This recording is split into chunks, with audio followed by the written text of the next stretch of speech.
Right now, sports fans are talking about how they want to spend their summer. This is not the kind of talk that anyone thought they'd be having 19 days before the biggest World Cup ever starts. This is how it goes. There you are, years of saving money with a ticket to the tournament. You then ask yourself, which part of this tournament do I really want to be at? And the answer is the same more and more. Canada and Mexico. It's not because football is more important in those places. No one is lying about the fact that the knockout rounds and the final are all held in the United States. But during the group stage, when the game is full of possibilities and the atmosphere is at its peak, when fans from all over the world share the streets and stadiums and feel like they are all part of the same thing, the World Cup is truly special. People want to live in Mexico City, Guadalajara, Monterrey, Toronto, and Vancouver more and more. That's an interesting fact that needs to be properly explained because it tells you something important about what the 2026 World Cup is like in real life, not just on paper. Fans who are living and breathing this event right now are the only ones who can really describe it. Let's start with Mexico because it has a unique connection to this event that neither of the other two host countries can say. In 1970 and 1986, Mexico was the site of the World Cup. There are two editions that people love the most in the history of the competition. There was the Hand of God, the goal of the century, and the night Maradona beat England in the Aztec. These are memories of more than just Mexico. Everyone who loves football has these memories. Now, in 2026, Mexico is set to host again. Not everything. 13 games were played in 13 different places. All 13 games were watched by Mexican fans in 13 different stadiums, and the culture of Mexican football was present at all times. For this event, the Estadio Guadalajara is called the Akron Stadium. It is one of the smallest and most intense football stadiums in the world. The band Chivas Guadalajara plays there. When there is a neighborhood derby going on, the noise inside makes the air move. Many fans will remember the experience of being at that stadium when Uruguay plays Spain in the group stage for the rest of their lives. Fans of football for more than 10 years know that the Estadio Aztec in Mexico City is a great place to watch games. It has held 100,000 people for a World Cup final. There is a lot of history in that place, more than anywhere else in the sport. It is holding the first game of the whole tournament on June 11th. This shows that FIFA sees Mexico as an important part of the performance, not as an afterthought. The Cerro de Isla mountain can be seen from the stands behind the goal at Monterrey's BBVA Stadium, which is known as the Steel Giant in the area. That picture of a World Cup game being played in front of mountains in Mexico says something about what makes football beautiful that no amount of business branding can make up. Fans are going to these three places because of these practical reasons. The rules for entering Mexico are the least strict of the three host countries.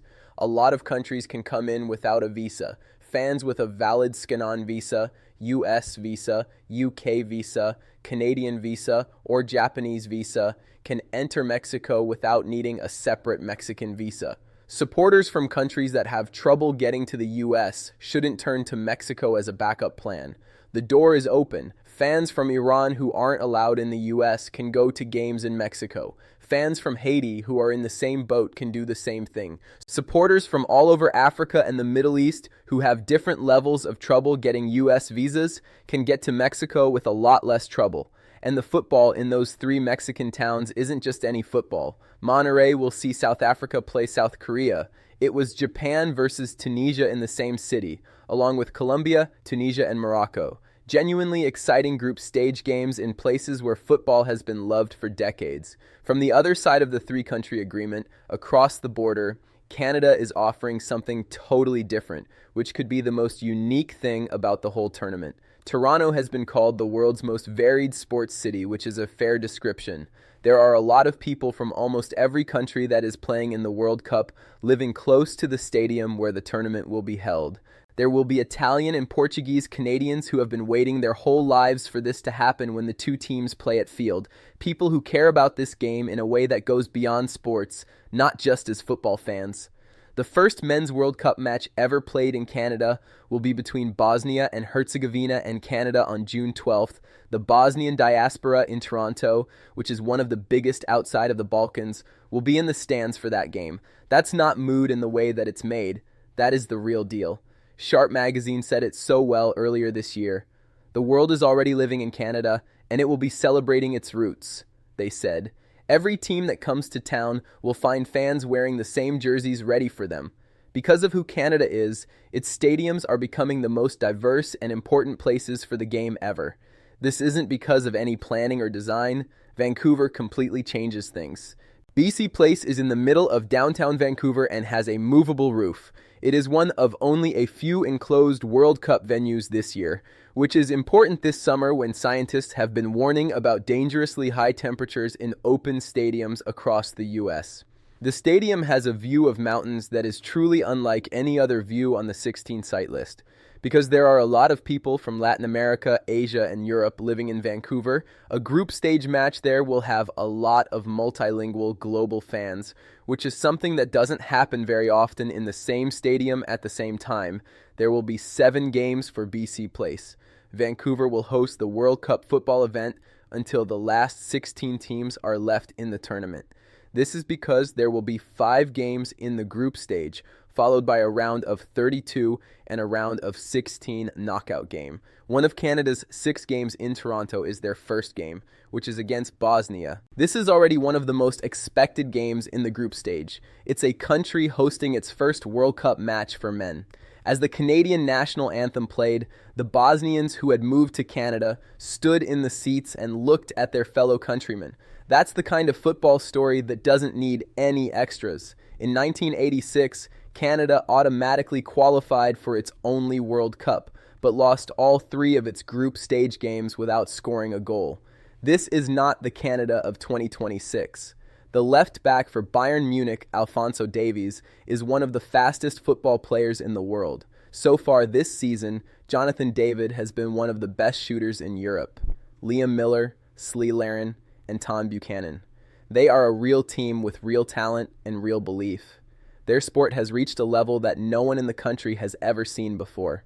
And their first game is at home, in front of their own fans, in a stadium that will be louder than any other football game Canada has ever held.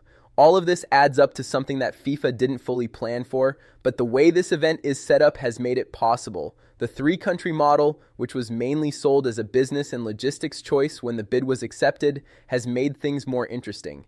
It has made 3 different World Cup events happen at the same time. The American experience, which is the biggest and best known in business. This is the Mexican experience that has the most open access and the deepest football background. And the experience of living in Canada, which is truly new. The World Cup was held in a place that is pretty much the whole world. If a fan can freely go to all 3, they have to choose which experience they want. The choices in Mexico and Canada aren't good enough for fans who can't get to the US because they need a visa, aren't allowed to travel, or can't afford it. Those are the spots where football will feel most alive. You should think about a historical comparison if you've seen enough World Cups to remember the one in Japan and South Korea in 2002. That was the first time in history that the World Cup was co-hosted, and the questions that were there before were important. There were 2 countries in one event, and the rules were different from what had been used before. It led to one of the most memorable and emotional changes in the history of the sport. One of the best sports stories of our time is South Korea making it to the quarterfinals in front of their own people. Even the most hopeful people were surprised by how well Japan hosted in city after city. 2026 wants the same thing from its 3 countries.